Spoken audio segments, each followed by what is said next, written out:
Mga puso, wala na sang may na-monitor nga weather disturbance sa sulod sang PARC in Philippine Area of Responsibility.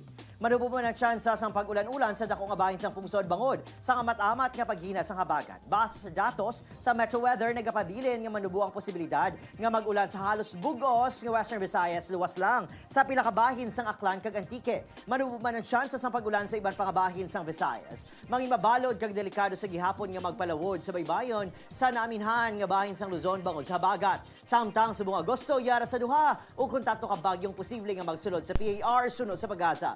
Kung wala naga-recurve o kung naga-sipa palayo sa pungsod, masami nga naga-igo o kung naga-landfall ini sa Northern Luzon. Sa buong weekend, lauman ang maayong at syempo diri sa aton sa Western Visayas sunod sa pag-asa. Apang hindi pagkalimtan nga magdala sa gihapon sang payong, bangod posible sa gihapon ang pag-ulan ilabi na sa hapon, kag patiman sa gabi.